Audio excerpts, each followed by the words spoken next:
Hi everybody and welcome to another piano comparison here at Merriam Pianos. My name is Stu Harrison and we've got one doozy of a shootout for you. We have the Yamaha YDP-144 versus the Kawai KDP110. These are two of the top selling digital pianos in the world of any category, and this is the first time we've had a chance to have them side by side, and we're going to be doing all sorts of comparisons. Obviously we'll be discussing some of the differences that we've noticed from a playing standpoint. We're going to be talking about its action, looking at its accompanying software that each company makes. It's going to be a really exciting, jam-packed comparison. So thank you so much for tuning in. We really hope that you enjoy it. If it's the first time that you've stopped by to see one of our videos, we'd also really love you to hit that subscribe button so that you get notified every time we bring out a new one. We really love to see those views. It helps us tremendously here at the channel and at the store.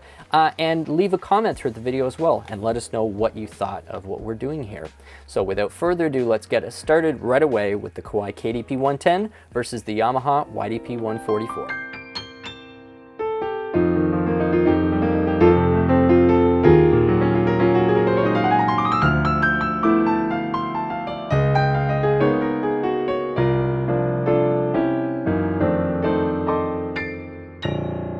These instruments are so close in so many respects.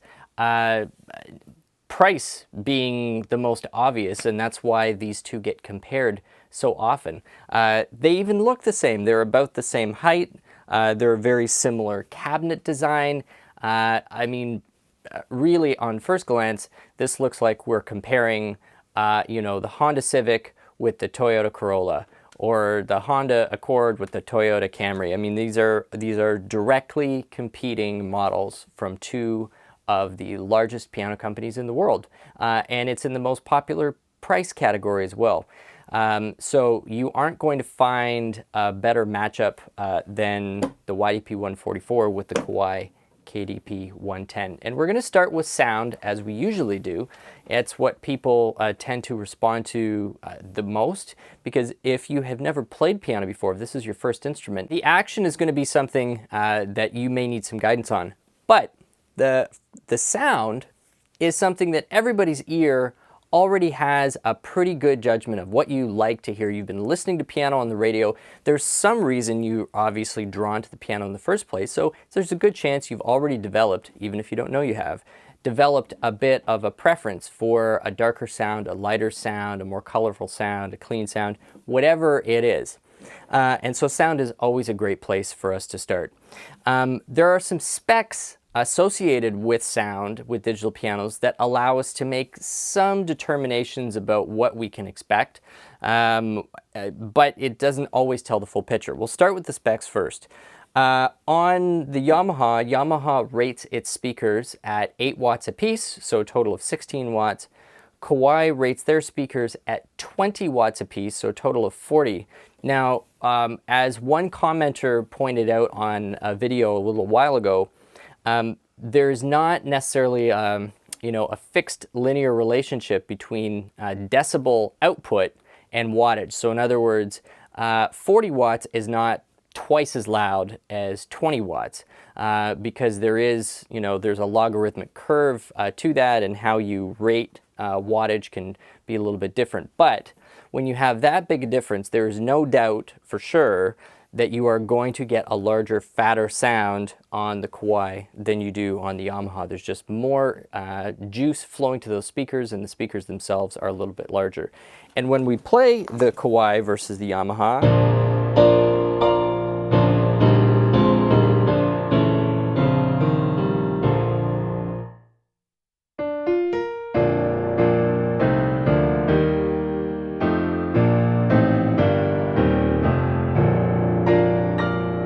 you could definitely hear that there is a bit of a difference down in the bass with that Kawai.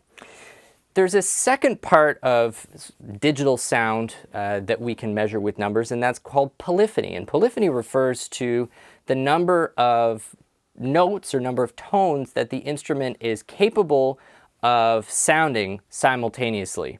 And just to quickly demonstrate what this principle means, we've done another video on this that you can check out. Polyphony this is an example of polyphony. So if I play two notes at once, and you're hearing two notes at once, that you're hearing a polyphony of two. And when I play three, that's a polyphony of three, so on and so forth. Both of these instruments have polyphony of 192, and you're thinking to yourself, well, I've got only 10 fingers, how would I ever use up 192? Well, the answer is you won't. It is quite possible to use up polyphonies of 64 when you're playing on your own, and even 96 starts to get a little bit tricky. Where 192 actually becomes useful is if you are using a layered sound, so two sounds at the same time. Now one note is using a polyphony of two. And so if you did something like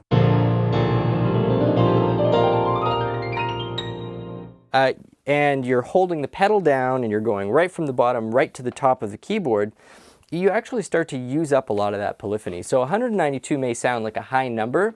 It just gives you lots of headroom in both cases, both the Yamaha and the Kawai, to really just play around and never worry about the instrument not being able to sound all of those notes. So we've talked about wattage on the speakers, we've talked about polyphony. Now it starts to get a little more granular. One of the aspects of the Kawai that really made the KDP110 stand out when it came out was that it uses individual 88-note stereo sampling. That means when you're playing the SKEX patch on here, which is the first one, and that's what you're hearing right now. Every time I'm playing one of those notes, it's actually triggering a stereo sample of an SKEX that's been played. And why that's different is a lot of digital pianos in the lower range, and this would kind of be considered lower mid-range, will actually not have a sample for every single note. They'll have a sample for every fourth note or every fifth note, and then that sample actually gets stretched a little bit to save memory and to save space and to sort of just make a more efficient processing environment.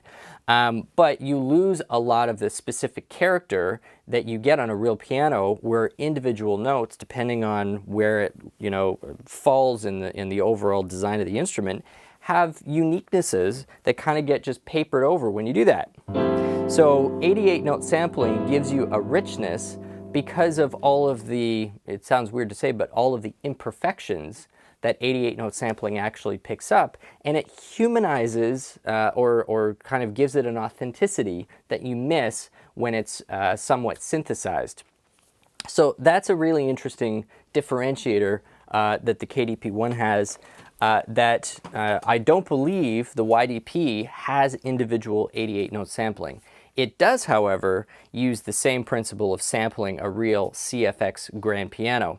So even though it's not across all 88, it is still using a real grand piano as its main tonal source. Overall, I like the CFX sample a lot.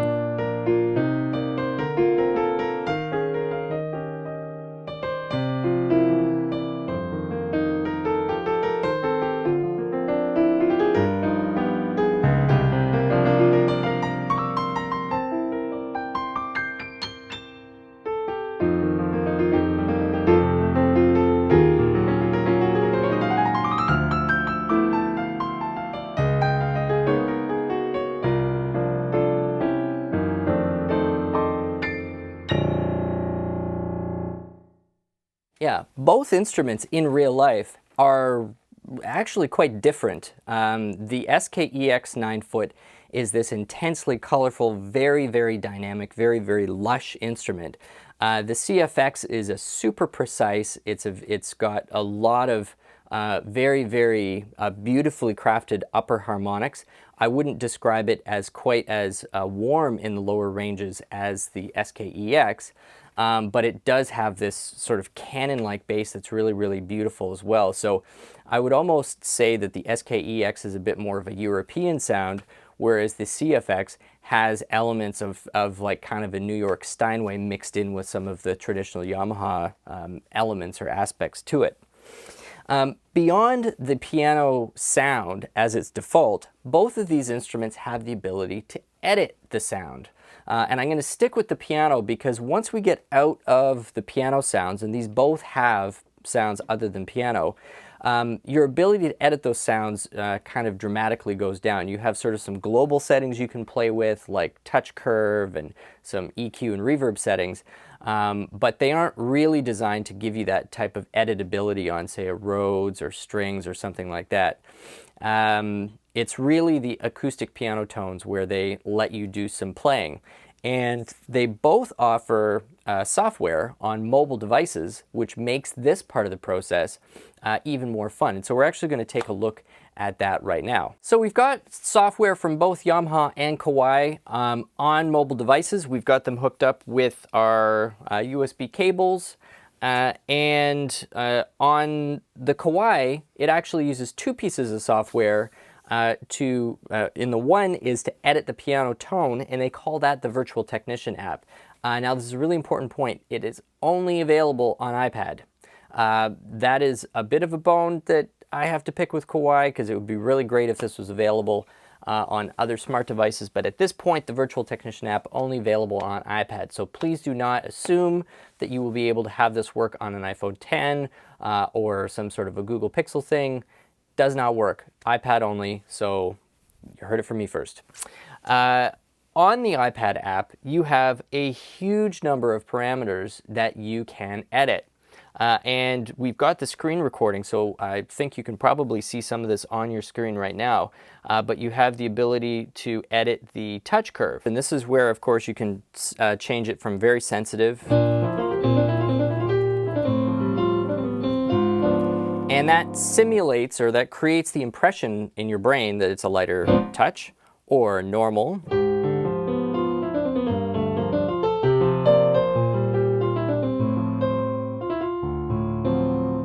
or heavy. And that means to get the same dynamic range, you're having to sort of input a little more energy, or off, which essentially just completely shuts off this touch sensitivity altogether. It's very weird. Anyway, you've also got voicing, and that changes how hard the hammer is. So you've got normal, mellow, dynamic, bright, and you can hear those differences versus mellow.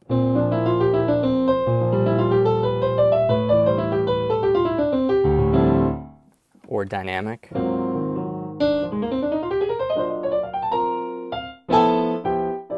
Which means it's darker when it's softer and much brighter when it is louder or bright.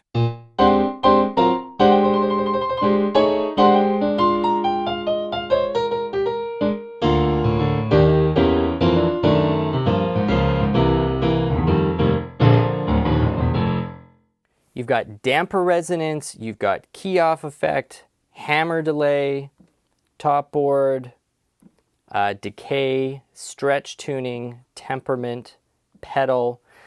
So what is that? 1, 2, 3, 4, 5, 6, 7, 8, 9.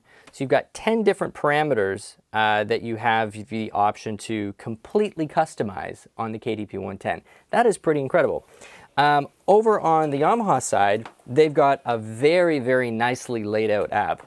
I mean, by all accounts, this is a better designed user experience on the Yamaha app than what's on the Kawai app.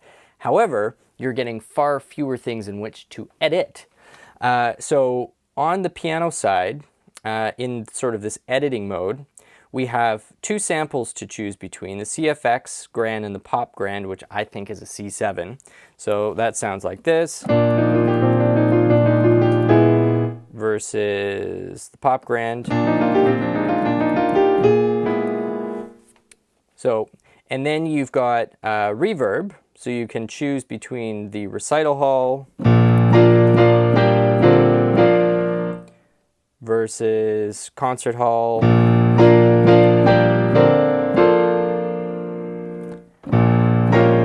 chamber, club,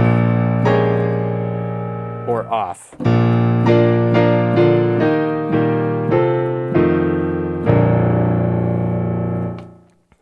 that's kind of it in terms of the reverb. In addition to that, you also have touch curve.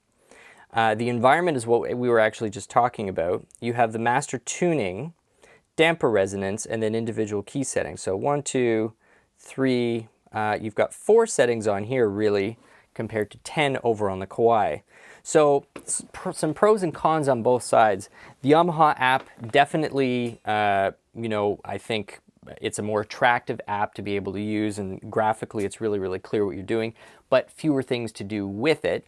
On the Kawai side, you've got just an insane amount of control and editability on the piano side, but the app is feeling maybe a little bit aged or not quite as up to date in terms of its kind of graphical interface and compatibility, because of course you can see I'm using the Yamaha on an iPhone X. So that's really about summarizes what you have the ability to do with the acoustic piano. This is quite clearly what both Yamaha and Kawai figure people are going to be using these two machines for the most, is playing this as a replacement or as an alternative to an acoustic piano, because most of the technology and most of the efforts have gone into the piano sound and the piano touch. Let's talk about some of the other tones that are available, because they both have sort of between 10 and 20 sounds. I think the Kawai is 15. I think the Yamaha has just slightly fewer than that. So they've got 10. You've already heard the CFX Grand. Here's Mellow Grand and Pop Grand. Stage piano.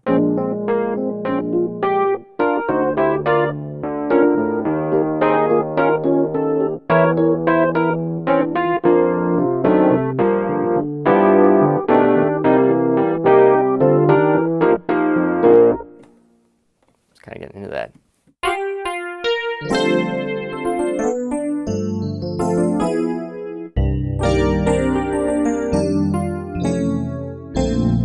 DX, harpsichord,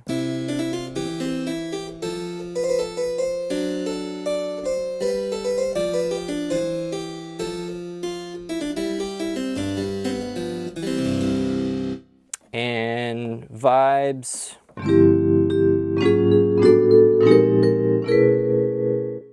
pipe organ,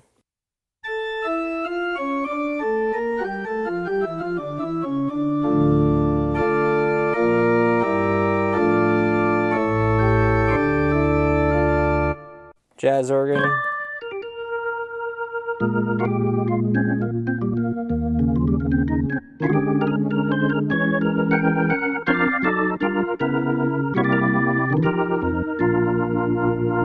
and finally strings.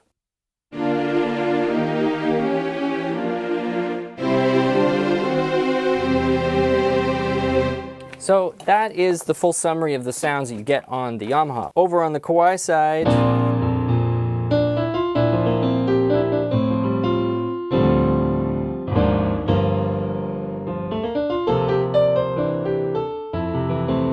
so that is the Concert Grand. That's what's giving you that 88-note stereo sampling. And then these are all of the sound options that we've got on the KDP110. So slightly more than the Yamaha, but really, you know, very, very similar type of selection. So here's a Studio Grand.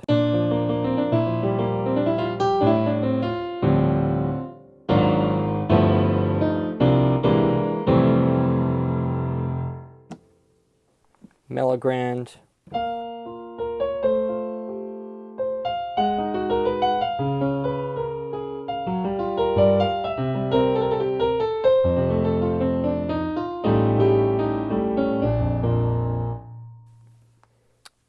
To a modern piano.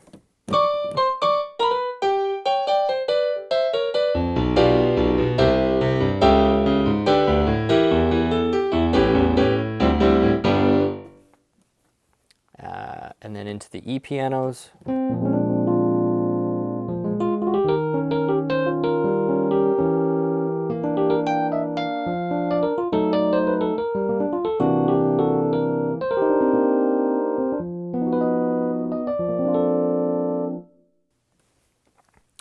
and kind of a DX. So exactly the same mix as over on the Yamaha. Then you've got jazz organ.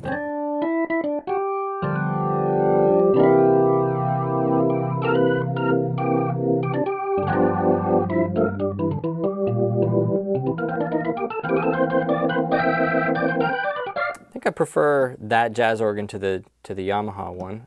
Church organ.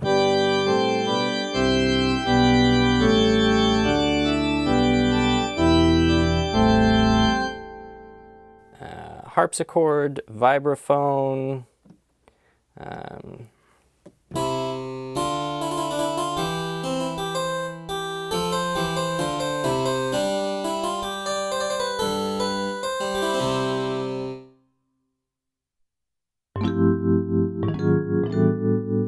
Quite a nice trem on that one. And then we've got strings, string ensemble.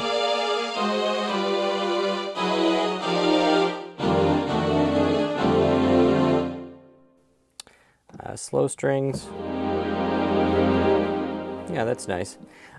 Should also mention that both of these have dual sound modes, so you can play two sounds at the same time. So if we do...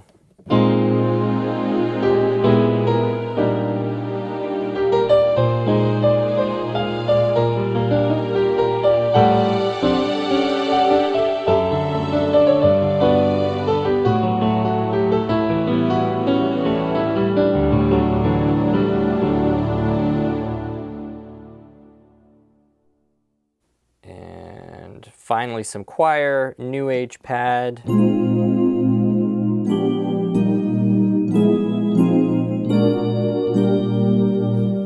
So a few more, but more or less a very similar type of selection on these two instruments, and two really easy to use apps rather on how to select them. I love using the apps generally speaking because I think it just makes the whole experience a little bit more engaging. We're used to using screens to control devices around us, so I think this just brings the piano as an instrument more and more into the modern age. So quick summary, we've got 40 watts versus 16 watts, both 192 note polyphony.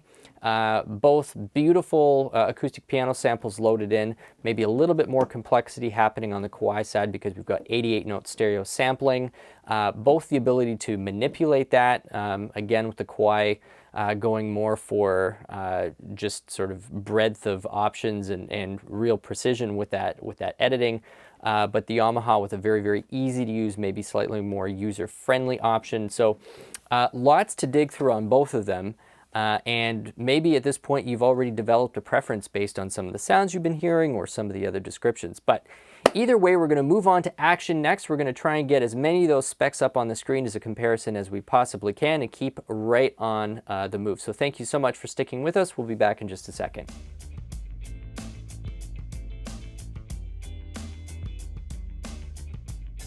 So we've talked about sound. Now we're going to get into the action. The action on the KDP110 is an update to an action that is actually still in production. Kawai is still making the responsive hammer compact 1, and it goes into the ES110. The KDP110 has the responsive hammer compact 2.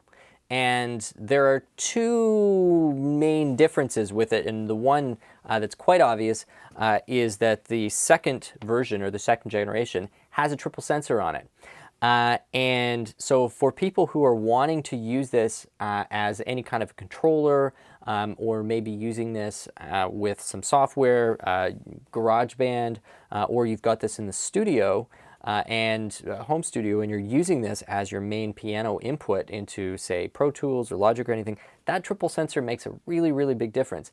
The other reason why the KDP110 has been given that extra wattage, that 40 wattage, versus, say, the 16 over here on the Yamaha, is when you have a more accurate sensor, you can give a wider dynamic range to play with without a lot of fear of those sensor inaccuracies being exposed by bigger amplifiers or bigger speakers. Because the louder you get, the more obvious it becomes if you've got these little blips standing out in your MIDI input.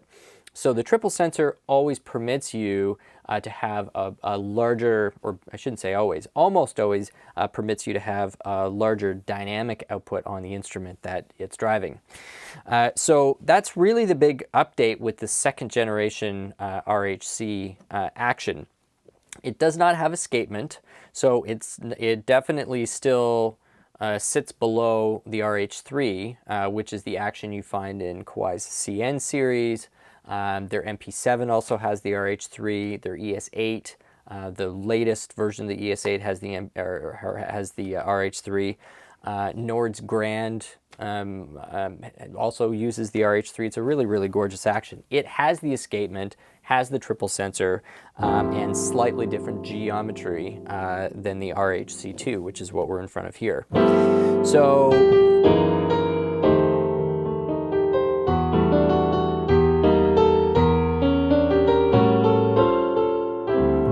from a weighting standpoint, the Action feels slightly on the light side. It's not a super light Action, but you can definitely tell the difference between it and the RH3. The RH3 feels like there's just a little bit more substance behind the mechanism.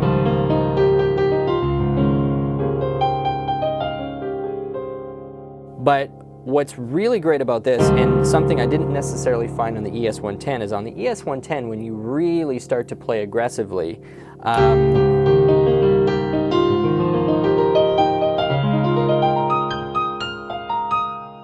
and you really jammed the note in, you could almost always hear a bit of a click there where you had different pieces of plastic making contact laterally with each other, and they seem to have resolved that issue, very much so, with this second generation.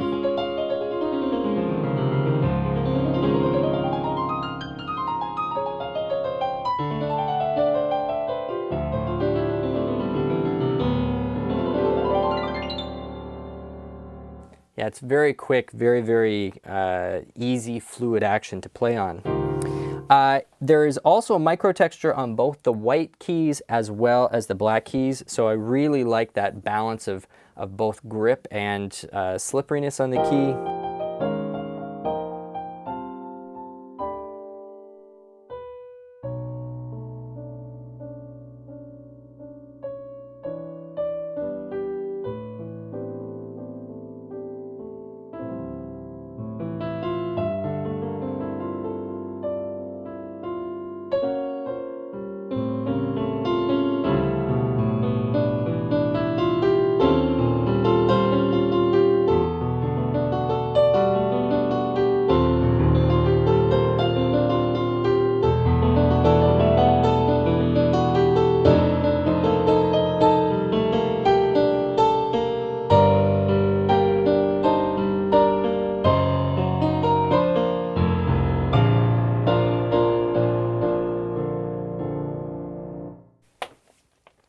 Play for hours on that. Really, really quite a satisfying Action. Over on the YDP-144, we have a familiar friend in the GHS Action. This is an Action that Yamaha has had out for a while. And it has, if there was going to be one place where I think the KDP110 has its most obvious benefits or obvious advantages, because, you know, all of those other features with the sound and all of that, I mean, it's highly, you could debate for hours over quality of tone and the type of sound that you like, but when it comes to just straight up the, oops, there we go, the Action, that's where I think there's a few differences that stand out to me. One is the lack of texture on the Yamaha white key. I think makes this a little less comfortable to play in certain settings. It definitely gives the white key more grip. So for people who are very used to playing on digital pianos, I don't think you'd really notice.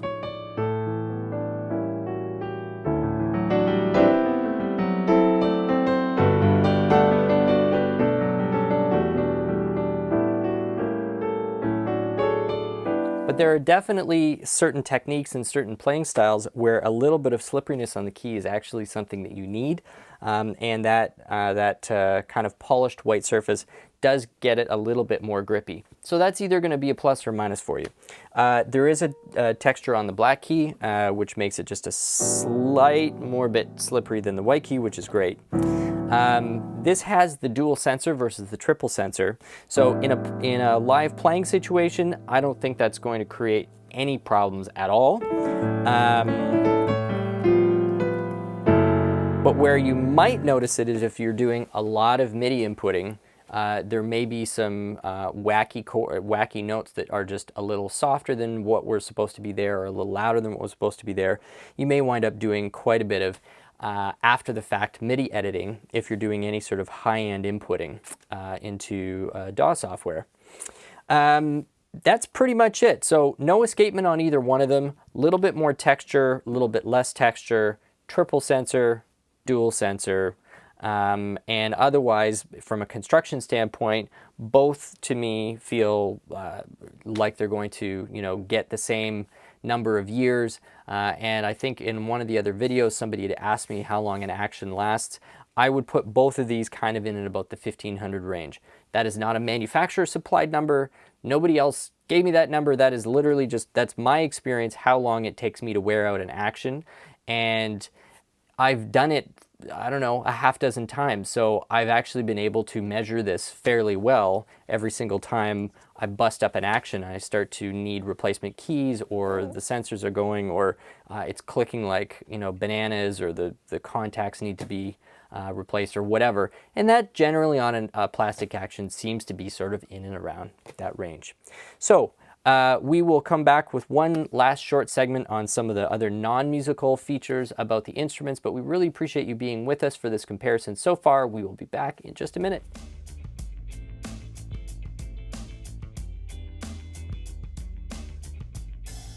So both of these instruments are home digitals, and we call pianos of this type home digitals when they come with their own cases, their own sort of bodies. They have a triple pedal on them. Both of these have the triple pedal on them, and they've got built-in speakers. They really are supposed to sit in your living room or your bedroom or wherever you happen to have these, and more or less look like a nice miniature apartment piano. They both have the built-in music stands, and they've both got sliding covers for the keys, which is actually something that I would suggest that everybody does, no matter what brand you're using on a digital piano, is try and cover the keys when you're not using it, especially if you're in a dusty situation. The grand piano pedals on both are metal. They're actually quite high quality. They're designed to take a major beating. And they both have USB connections so that you can hook these up into your computer and have dual headphone ports out. We already talked about the software a little bit earlier. Neither one has dedicated audio outputs. When you're recording them like this, you actually need some sort of an external speaker to hear them if you're taking the audio sample, because as soon as you plug this in, of course, you can't hear the local speakers. So both Yamaha and Kawai have models higher up in the range that offer that, but neither one of these happens to. So another feature difference, it's somewhat musical related, is that the Kawai is equipped with Bluetooth MIDI. Yamaha does not have any wireless technology on it, but though Yamaha has a built-in USB audio interface capability. So in other words, when you plug this into software like Logic or GarageBand, it's able to send audio to and from the instrument so that you can use these speakers as your main speakers, all just through the USB cable. So there are people who are going to find that useful. It kind of replaces the need for a small external interface or using your computer for that purpose.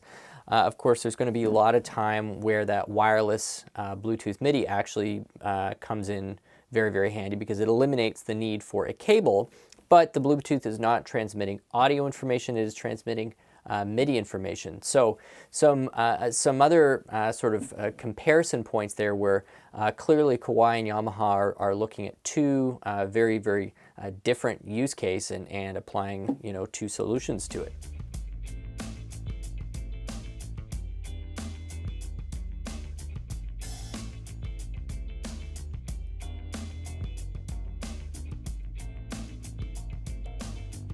Hopefully this has shed a little bit of light on which one might be the best fit for you. It's impossible for me to tell everybody in every context which one is better because everybody's situation is a little bit different. But like I said, I hope that these insights have helped your research, and I also hope that you'll be back for some more videos. If you have not had a chance to subscribe yet, before you leave, please just hit that subscribe button, hit that notification bell, and you will be kept up to date every time we bring out one of these other comparison videos. So hope you've enjoyed it. We will see you back for more shortly.